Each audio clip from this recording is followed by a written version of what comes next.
जय हिंद प्यारे साथियों, मैं सुशील एक बार फिर से आप सभी का अपने यूट्यूब प्लेटफॉर्म टीचिंग में सुशील में आपका स्वागत करता हूं। आई होप आप लोग स्वस्थ होंगे, मस्त होंगे, अच्छे होंगे और अपनी पढ़ाई को बेहतर तरीके से आगे बढ़ा रहे होंगे। तो आज हम लोग पढ़ेंगे धातुएं।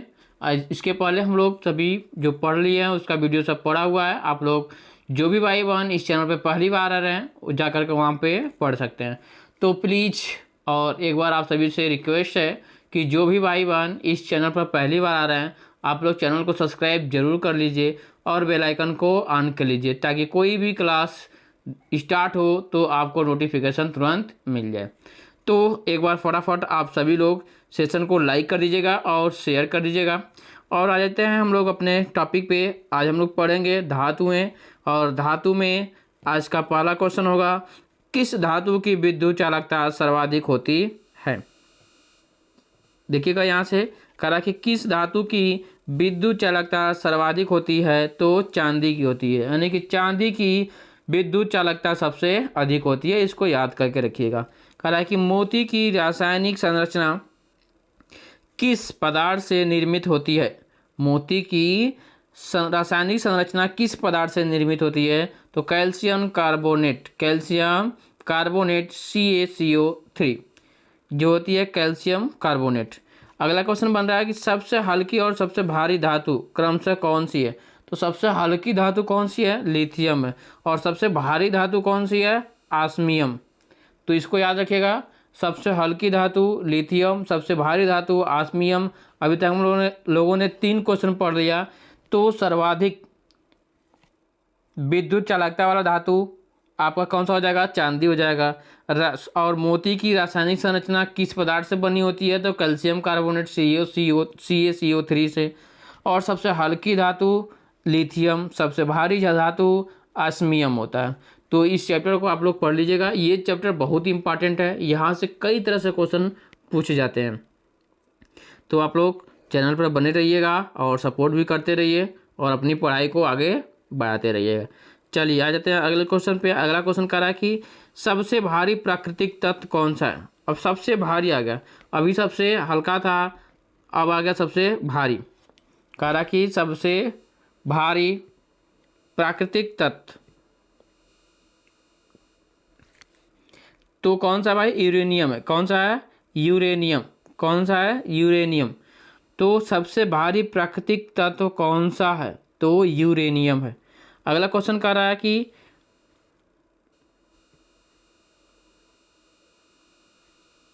अब इन दोनों में देखिए आप लोग कंपेयर कर लीजिएगा थोड़ा सा। यहाँ पे कह रहा है कि सबसे भारी धातु और सबसे भारी प्राकृतिक तत्व, इन दोनों में अंतर आपको देना है। सबसे भारी धातु जो होता है ऑस्मियम होता है, और कह रहा है कि सबसे भारी प्राकृतिक तत्व कौन सा है। ये प्राकृतिक की बात कर रहा है तो कौन है, यूरेनियम है। ठीक है, चलिए आ जाता है अगला क्वेश्चन।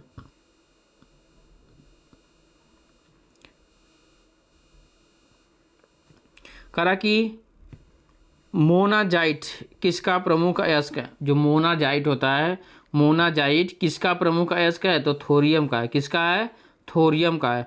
मोती के प्रमुख अवयव कौन से हैं, तो एरागोनाइट, एरागोनाइट और कांचियोलिन, कांचियोलिन है। तो मोती के मुख्य अवयव कौन से हैं, तो एरागोनाइट और कांचियोलिन।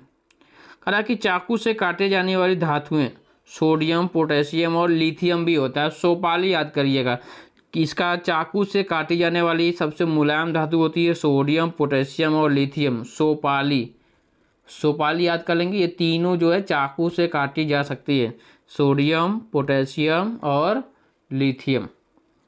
चलिए आ जाते हैं अगले क्वेश्चन पे। कह रहा है कि अत्यधिक, इसको आप लोग देख लिए। चलिए आ जाते हैं, अत्यधिक कोमल खनिज टाल्क किससे निर्मित होता है, तो मैग्नीशियम सिलिकेट से होता है। किससे होता है, मैग्नीशियम सिलिकेट से होता है। चलिए आ जाते हैं अगले क्वेश्चन पे। कहा कि भविष्य का धातु किसे कहा जाता है, तो भविष्य का धातु, भविष्य का धातु किसे कहा जाता है, तो टाइटेनियम को। टाइटेनियम को भविष्य का धातु कहा जाता है। अभ्रक कच्चे माल के रूप में किस उद्योग में प्रयोग किया जाता है, तो विद्युत उद्योग में। अभ्रक जो होता है विद्युत उद्योग में कच्चे माल के रूप में प्रयोग किया जाता है। चलिए आ जाते हैं अगले क्वेश्चन पे। अगला क्वेश्चन कह रहा है कि आतिशबाजी में बेरियम की उपस्थिति के कारण हरा रंग तथा स्ट्रांसियम की उपस्थिति के कारण गहरा लाल रंग उत्पन्न होता है। इसको समझिएगा। कह रहा है कि आतिशबाजी में बेरियम की उपस्थिति के कारण हरा रंग तथा स्ट्रांसियम की उपस्थिति के कारण गहरा लाल रंग उत्पन्न होता है।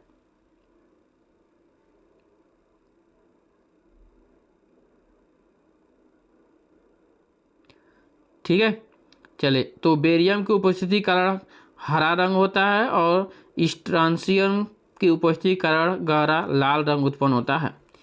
आ जाते हैं अगले क्वेश्चन पे। कहा कि सीने बार किसका अयस्क है? ये कई बार पूछा है। सीने बार किसका अयस्क है भाई? तो पारा का है। Hg। सीने बार किसका अयस्क है? तो पारा का। ये कई बार क्वेश्चन पूछ चुका है, ये इम्पॉर्टेंट है। इसको आप लोग इम्पॉर्टेंट बना करके याद कर लीजिएगा। ठीक है। कहा कि औजार निर्माण हेतु सर्वप्रथम किस धातु की खोज की गई थी? तो तांबे की। सबसे पहले किसकी खोज की गई थी? तो तांबे की गई थी। अगला क्वेश्चन कह रहा है कि क्रायोलाइट या बॉक्साइट की किस धातु का अयस्क है? तो एल्युमिनियम का है। क्रायोलाइट या बॉक्साइट किस धातु का अयस्क है? तो एल्युमिनियम का है। चलिए आ जाते हैं। अयस्कों से धातुओं के निष्कर्षण का विज्ञान क्या कहलाता है? तो धातु कर्म कहलाता है। अयस्कों से धातुओं के निष्कर्षण का विज्ञान क्या कहलाता है? तो धातु कर्म कहलाता है। चलिए आ जाते हैं अगले क्वेश्चन पे।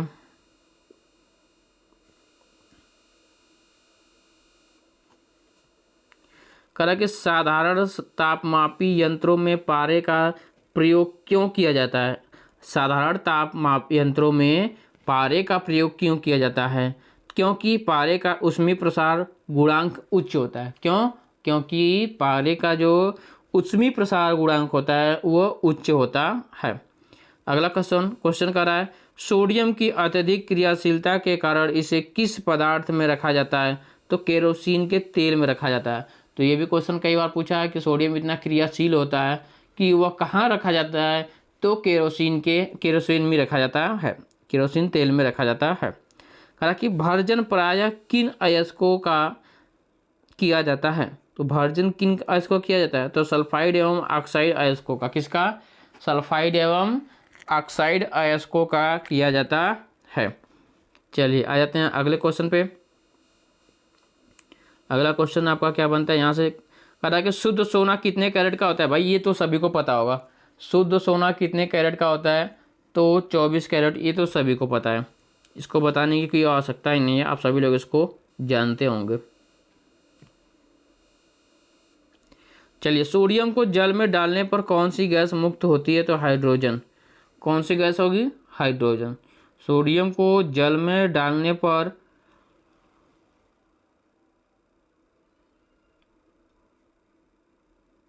कौन सी गैस मुक्त होती है? तो हाइड्रोजन। अगला कह रहा कि द्रवित सोडियम का उपयोग नाभिकीय भट्ठियों में किस रूप में होता है? तो शीतलक के रूप में होता है। किस रूप में? शीतलक के रूप में होता है। अगला क्वेश्चन आपका क्या बन रहा है? बारूद का निर्माण। चलिए देखिए बारूद का निर्माण करने में किस रसायन का प्रयोग किया जाता है? तो पोटेशियम नाइट्रेट, यानी पोटेशियम नाइट्रेट से बारूद बनता है। ठीक है, तो आप लोग घर पे प्रैक्टिस मत करिएगा पोटेशियम नाइट्रेट लेकर के बारूद बनाने का। अगला क्वेश्चन है कि वह कौन सी धातु है जो अपने ही ऑक्साइड की परत से सुरक्षित हो जाती है? एल्युमिनियम। अपने ही ऑक्साइड की परत से सुरक्षित होता है। कौन? एल्युमिनियम होता है। अगला करा कि इस्पात के जंग संरक्षण या प्रतिरोध गुण को बढ़ाने के लिए उसमें क्रोमियम मिलाया जाता है। क्या मिलाया जाता है भाई? इस्पात में तो क्रोमियम मिलाया जाता है। क्यों? क्योंकि जंग ना लगे। चलिए आ जाते हैं अगले क्वेश्चन पे। अगला क्वेश्चन आपका क्या करता है? ये कह रहा है कि मानव शरीर में कापर की अधिकता से कौन सा रोग होता है? थोड़ा सा नीचे चलिए। कह रहा है कि मानव शरीर में कापर की अधिकता से कौन सा रोग होता है? तो विल्सन रोग हो जाता है। जो कापर की अधिकता हो जाएगी तो आपको कौन सा रोग होगा? विल्सन रोग हो जाएगा। कौन सा? विल्सन रोग हो जाता है। फोटो इलेक्ट्रिक सेल में किस धातु का उपयोग किया जाता है? तो सेलिनियम। किसका? सेलिनियम का प्रयोग किया जाता है। चलिए आ जाते हैं अगले पे। करा कि कौन सा तत्व स्वतंत्र अवस्था में पाया जाता है? कौन सा तत्व भाई? तो सल्फर।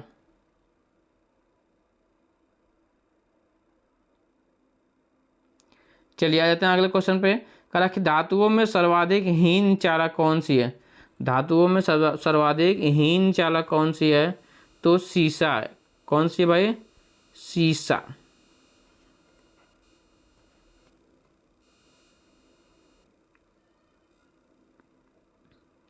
अब आगे आ जाते हैं। करा कि भविष्य का ईंधन किसे कहा जाता है? तो हाइड्रोजन गैस को। अब भविष्य का ईंधन किसे कहा जाता है? तो हाइड्रोजन गैस को। चलिए अगला है। करा कि चतुष्फलकी संरचना के कारण हीरा ग्रेफाइट की अपेक्षा अधिक कठोर होता है। क्यों होता है भाई? तो प्याज की ओहो सो सॉरी करा कि चतुष्फलकी संरचना के कारण हीरा ग्रेफाइट की अपेक्षा अधिक कठोर होता है, यानी कि जो हीरा होता है उससे ज़्यादा हीरा ग्रेफाइट की अपेक्षा अधिक कठोर होता है। तो जो ग्रेफाइट होती है उससे ज़्यादा आपका हीरा कठोर होता है। अगला क्वेश्चन, प्याज की कड़वाहट का क्या कारण है? तो प्याज में सल्फर के यौगिकों की उपस्थिति के कारण। किसके कारण? सल्फर के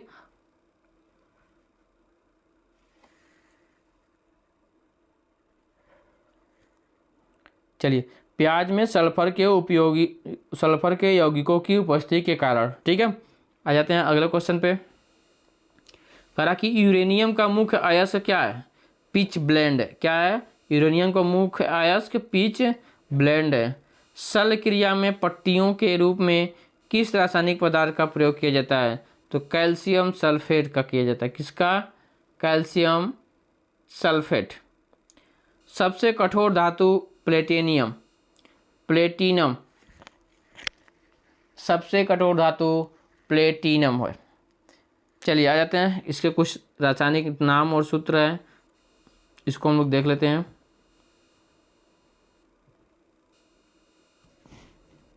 चलिए आ जाते हैं हम लोग अगले क्वेश्चन की तरफ। एक तरफ सामान्य नाम है, एक तरफ रासायनिक नाम एवं सूत्र है। तो पहला का है हरा कशिश। जो हरा कशिश होता है इसका जो रासायनिक नाम है फेरस सल्फेट होता है, और इसका रासायनिक सूत्र जो है आपका FeSO4। यहाँ से देखिएगा, कह रहा है कि FeSO4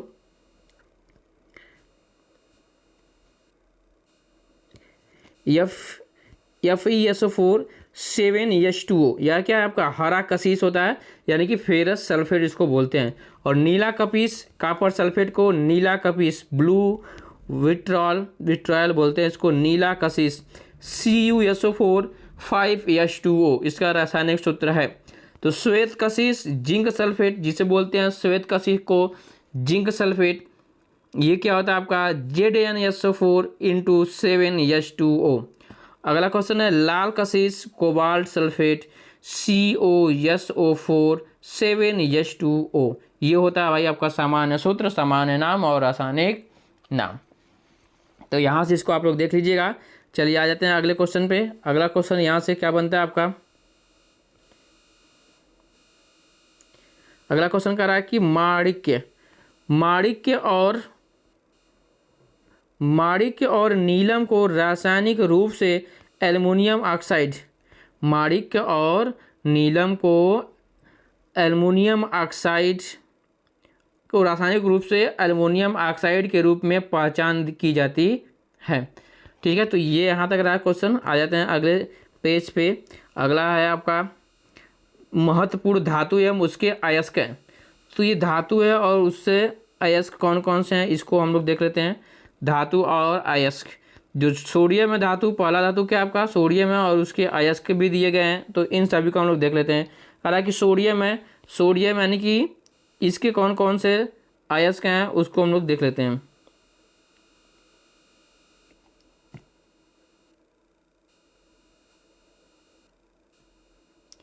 अब सोडियम के देखिएगा, सोडियम का अयस्क कौन कौन सा होता है भाई? साधारण नमक NaCl, chilli salt paper NaNO3 होता है, बोरेक्स ये भी आपका किसका है? साधारण नमक का, सोडियम का है, सोडियम का अयस्क है, ठीक है। और सोडियम कार्बोनेट ये भी सोडियम का ही अयस्क है।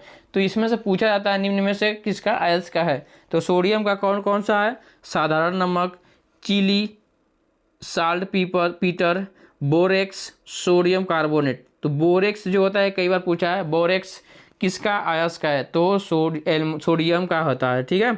अब आ जाते हैं अगला एल्युमिनियम। जो एल्युमिनियम धातु है इसका अयस्क क्या क्या होता है? बॉक्साइट। देखिए बॉक्साइट ये कई बार पूछा है, बॉक्साइट किसका अयस्क है? एल्युमिनियम का है। केओलिन, केओलिन किसका है? ये भी एल्युमिनियम का है। और फेल्सपार ये किसका है? ये भी एल्युमिनियम का है। कोरंडम ये भी एल्युमिनियम का है। क्रायोलाइट ये भी एल्युमिनियम का ही है। तो एल्युमिनियम के अयस्क इतने हैं, आपको 4-5 जो है इसको आप लोग देख लीजिएगा। पोटेशियम, पोटेशियम का कौन कौन सा अयस्क होता है? पोटेशियम नाइट्रेट यानी कि साल्ट पीटर KNO3 होता है। और कार्नेलाइट, कार्नेलाइट जो होता है ये पोटेशियम का होता है। और पोटेशियम कार्बोनेट ये भी पोटेशियम का अयस्क है। और पोटेशियम क्लोराइड ये भी पोटेशियम के अयस्क है। चलिए अब कैल्शियम का आ जाते हैं। किसका भाई? कैल्शियम का। कैल्शियम का क्या होता है? डोलामाइट, डोलामाइट किसका होता है? कैल्शियम का। कैल्साइट ये भी कैल्शियम का। जिप्सम ये भी कैल्शियम का। फ्लूअम, अगला है क्या? फ्लूओस्पर, फ्लूओस्पर किसका है? ये भी कैल्शियम का ही होता है। और लास्ट है एस्बेस्टम, ये किसका अयस्क होता है? तो ये भी कैल्शियम का ही अयस्क होता है। चलिए आ जाते हैं अगले क्वेश्चन पे। अगला क्वेश्चन, अगला कौन सा अयस्क धातु है आपका? अगला धातु है मैग्नीशियम। मैग्नीशियम का मैग्नेसाइट, डोलामाइट, डोलामाइट देखिए मैग्नीशियम का भी होता है और कैल्शियम का भी होता है। और कार्नेलाइट, एप्सम सॉल्ट ये सब किसको होते हैं? मैग्नीशियम को होते हैं। कापर का क्या होता है?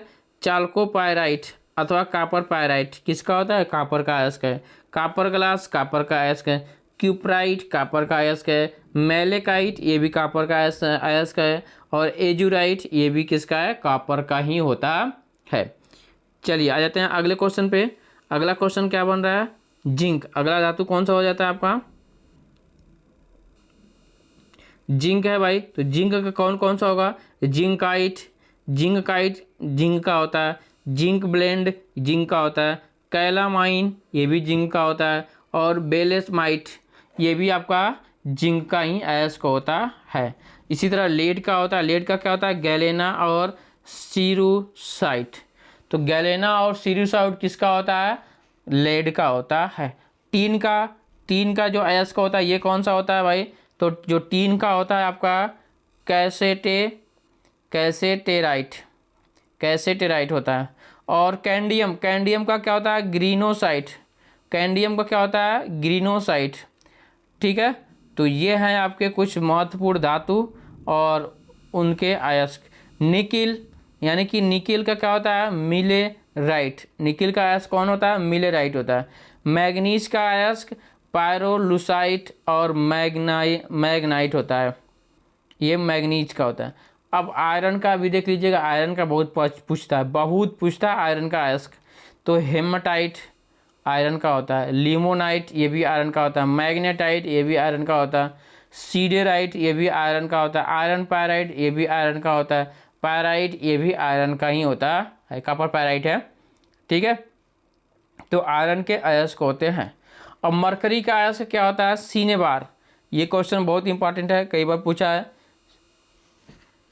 सिनेबार किसका अयस्क है? तो मरकरी का है, ठीक है। और सिल्वर का क्या होता है? रूबी सिल्वर और हार्न सिल्वर, ये सब किसके अयस्क होते हैं? सिल्वर के होते हैं। गोल्ड का क्या होता है? कैल्वेराइट और सिल्वेनाइट, सिल्वेनाइट और कैल्वेराइट ये किसके होते हैं? गोल्ड के होते हैं, यानी सोना के। आगे आ जाते हैं। अगला यूरेनियम है आपका। यूरेनियम का जो अयस्क होता है, यूरेनियम का कौन सा होता है? तो कार्नेटाइट, कार्नेटाइट और पिच ब्लेड। ये देखिए पिच ब्लेड जो होता है ये कई बार पूछा जाता है। तो किसका अयस्क है? यूरेनियम का। और थोरियम का क्या होता है भाई? थोरियम का मोनाजाइट होता है। तो यहाँ से कुछ धातु है और उनसे संबंधित अयस्क है जो कई बार पूछे गए हैं, उसको दे दिया गया है चार्ट में, आप लोग इसको देख लीजिएगा। और कई दिनों से आप लोगों को ये पीडीएफ नहीं मिल रहा था, अब आज हम कोशिश करेंगे कि लगभग जितने भी पीछे क्लास का नहीं मिला है पूरा कोशिश करेंगे कि आज हम आप लोगों को दे देंगे। ठीक है, चलिए आ जाते हैं अगला। करा कि मोबाइल फ़ोन की बैटरी में किस धातु का प्रयोग किया जाता है? तो लिथियम का प्रयोग किया जाता है। जो मोबाइल फ़ोन की बैटरी होती है उसमें कौन सा धातु प्रयोग किया जाता है? तो लिथियम का। करा कि क्विक लाइम जो होता है, क्विक लाइम का रासायनिक नाम क्या है? तो कैल्शियम ऑक्साइड। कैल्शियम ऑक्साइड किसका इसका रासायनिक नाम है किसका? तो क्विक लाइम का रासायनिक नाम कैल्शियम ऑक्साइड होता है। चलिए, कहा कि परमाणु घड़ी में टाइम कीपर के रूप में किस धातु का प्रयोग किया जाता है? तो सीजियम का। किसका? सीजियम का प्रयोग किया जाता है। चलिए अगला क्वेश्चन करें कि मतदाता की अंगुली में लगाई जाने वाली स्याही के निर्माण में किस रासायनिक यौगिक का प्रयोग किया जाता है? तो सिल्वर नाइट्रेट। इसको थोड़ा सा और बड़ा करके देखते हैं तो ताकि आपको अच्छे से स्पष्ट रूप से दिखाई दिए। तो ये देखिए क्वेश्चन यहाँ पे है, कह रहा है कि मतदाता की अंगुली, किसके? मतदाता की अंगुली में लगाई जाने वाली स्याही, जब आप लोग वोट देने जाते हैं तो सभी लोग देखे होंगे कि उसमें एक इंक लगाया जाता है जो कि छूटता नहीं है जल्दी उसका कलर। तो किसका बना होता है? वो सिल्वर नाइट्रेट का बना होता है। अगला क्वेश्चन है, क्वार्ट्ज का रासायनिक नाम क्या है? तो सोडियम सिलिकेट होता है। क्वार्ट्ज का रासायनिक नाम सोडियम सिलिकेट होता है। चलिए आ जाते हैं आगे, क्वेश्चन क्या बनता है यहाँ से भी देख लेते हैं थोड़ा सा। कहा कि पर्ल ऐश किस रासायनिक यौगिक को कहा जाता है? जो ये पर्ल ऐश होता है ये किस रासायनिक यौगिक को कहा जाता है? तो ये है आपका पोटेशियम कार्बोनेट। पोटेशियम कार्बोनेट को। कहा कि जिंक सल्फेट का प्रयोग सामान्यतः किस रूप में किया जाता है? तो कवकनाशी के रूप में किया जाता है। किसके रूप में? कवकनाशी के रूप में प्रयोग किया जाता है। चलिए आ जाते हैं आगे, देखते हैं। कह रहा कि भूपर्पटी में सर्वाधिक मात्रा में पाए जाने वाले तत्व, तो सबसे अधिक क्या होता है भाई? इसको आप लोग देख लीजिएगा। भूपर्पटी की बात कर रहा है, वायुमंडल की बात नहीं कर रहा है। यहाँ से ध्यान रखिएगा, आप लोग कन्फ्यूजन हो जाते हैं बहुत जल्दी। कह रहा कि भूपर्पटी में, ठीक है, वायुमंडल में नहीं, भूपर्पटी में सबसे अधिक पाया जाने वाला तत्व कौन सा है? ऑक्सीजन है। उसके बाद सिलिकॉन, उसके बाद एल्युमिनियम, और उसके बाद आयरन, और उसके बाद कैल्शियम, और छठे नंबर पे सोडियम, सातवें नंबर पे मैग्नीशियम, और आठवें नंबर में टाइटेनियम, और 10वें नंबर पे आपका हो जाता है हाइड्रोजन। ठीक है, ठीक है, फिर आ जाते हैं हम लोग अगले क्वेश्चन पे। और ये अगला क्वेश्चन यहाँ से लास्ट क्वेश्चन होगा आपका। Iron pyrite FeS2, iron pyrite FeS2 रासायनिक यौगिकों को झूठा सोना या मूर्खों का सोना भी कहा जाता है। किसको भाई? तो आयरन पायराइट को। आयरन पायराइट्स रासायनिक यौगिकों को झूठा सोना या मूर्खों का सोना भी कहा जाता है। तो ये रहा आपका पूरा आज का क्वेश्चन। जो चैप्टर था धातु और धातुएं, ये पूरा समाप्त हो चुका है। तो आज हम लोग धातु समाप्त कर लिए हैं, अगले दिन फिर अगले चैप्टर पर आ जाएंगे। तो फिर आज के लिए इतना ही करते हैं, और बाकी आप सभी लोग कमेंट करके ज़रूर बताइएगा आपको क्लास कैसी लगी है। तो फिर आप लोग कमेंट भी कर दिया करिए भाई, प्लीज़। आप लोग कमेंट नहीं करते हैं, आप लोग कमेंट करके ज़रूर बताया करिए कि आपको क्लास कैसी लगी है। ठीक है, तो फिर आज यहीं पे अलविदा लेते हैं। और जाते जाते एक बार फिर से आप सभी से रिक्वेस्ट करते हैं कि जो भी भाई बहन इस चैनल पर पहली बार आ रहे हैं, प्लीज़ आप लोग चैनल को सब्सक्राइब कर लीजिएगा और बेल आइकन को ऑन कर लीजिएगा। ठीक है, तो फिर आज के लिए इतना ही, मिलते हैं अगले क्लास में। जय हिंद, जय भारत, थैंक यू, धन्यवाद।